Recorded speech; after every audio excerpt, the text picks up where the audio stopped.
The economy of ancient Sparta. In any society, the economy is very important. You need money to pay for things. You need money to pay for the army and look after society. You know, money is very important, and money is very important for a civilization's power. So we will be looking at the economy of ancient Sparta, which was mostly a land-based economy and an agricultural-based economy. An important element in the restructure of Spartan society that has been attributed to Lycurgus was the redistribution of land among the Spartiate and peroikoi population. These allotments of land were called Kleroi. In this picture we can see a map of Greece. You can see Athens there, one of the main city-states. Up there you can see some of the other city-states, such as Thebes. And down here you can see where Sparta was located. So it's down the bottom in the western part of Greece. These allotments of land were farmed by the Helots. Remember, there was three groups of people in Sparta. You had the peroikoi, the Spartiates, they were the top class, and then the Helots. So the land was farmed by the Helots. They're the ones who did the hard work. The agricultural produce of the Kleroi was the basis of the Spartan economy. Remember, this wasn't a technologically advanced society.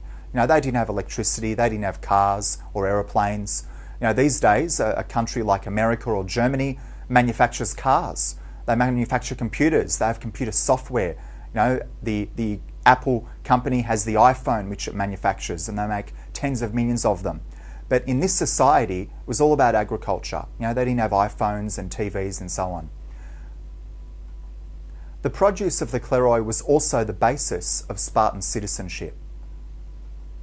That is because each Spartiate was obliged to contribute to his mess.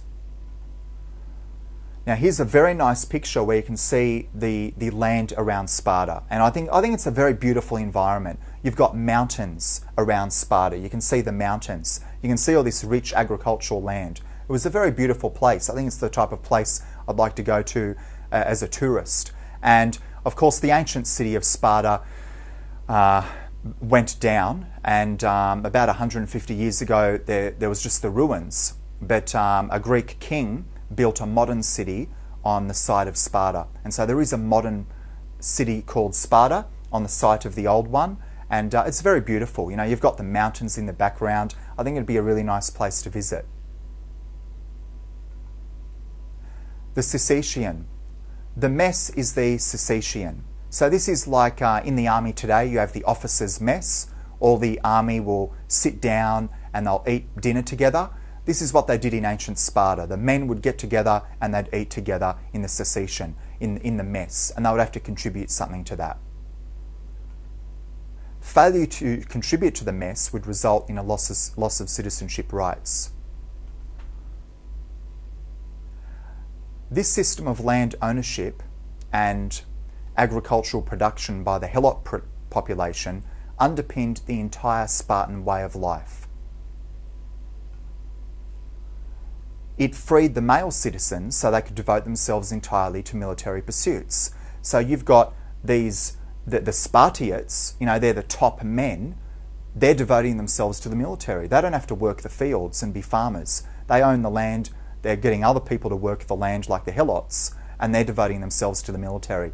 And you can see what a magnificent soldier he was. I mean, just look at him. He's so fit, he's so strong, he's got armour all over him. You know, he looks very impressive. He looks like a very powerful soldier. You wouldn't want to mess with him, would you? The question of land ownership in Sparta is an issue of some controversy. According to the ancient sources, there was equality among Spartiates in their ownership of land, which had been distributed and controlled by the state. So it's a bit like communism, isn't it? They're trying to keep everything equal, they're trying to share all the land. Here in this map you can see the region of Laconia. So Sparta was located around here, and over here you can see the region of Messenia, which was conquered by the Spartans. And after Thebes defeated Sparta in the battle in 371 BC, the Messenians ended up being freed. they ended up being freed. But the Spartans controlled Messenia for a long time, and they lost it after the Battle of Leuctra. And over here you've got Laconia, where Sparta was located. Plutarch, who is an ancient Greek writer, in his Life of Lycurgus, states that they would all live in equal terms with one another, with the same amount of property, to support each other. So it sounds very beautiful, doesn't it? You know, everyone's equal, everyone gets equal land. It seems like a nice, harmonious society. But did it really work like that? That's the question. They would seek to be first only in merit. Now, I think this is a really beautiful thing. I mean, in our society today, people want more money than the other. You know, one person will buy a fancy car, then you want to get a car that's better than them. One person builds a big house, then you want to get a house that's bigger than them. We live in a materialistic society where people compete with each other for material things. But what they were saying here is that everyone in Sparta should be equal, and you'd seek to be first only in merit. So only compete with someone to be a really good person and a meritorious person. So I think that's quite a beautiful thing for a society where everyone's just aiming to have merit. I think that's really great. But there is conflicting evidence on this issue. Hodgkinson is a modern scholar who argues that the ownership of land in Sparta was never equal and became more unequal over time. Now, in some ways, he's a really good historian because he's a modern historian and he has access to all the available sources. But the problem with him is he's living thousands of years after Sparta existed. You know, he's born over 2,000 years after this society existed. So we can't be sure that what he says is accurate. Maybe a historian such as Plutarch, who lived 2,000 years ago, is more accurate than a modern historian. But nevertheless, he suggests that the great divisions in Spartan society between rich and poor were due to the growth of private estates. As Aristotle reveals, the land was divided through inheritance and bequests, and women also came to play a significant role in Spartan society, because as heiresses they controlled many of the estates, and this was something that was of concern to Aristotle because he thought women would have too much power. The widening gap between rich and poor caused social problems in the 5th and 4th century BC. So it all seems to have started out well. They had this beautiful society where everyone's going to be equal and have land, but you ended up with a problem where there's a difference between the rich and the poor. And this is a problem which plagues people today. In Australia today, in America, all around the world, there's a gap between rich and poor. So humans haven't managed to solve this problem yet, even in the last 2,000 years.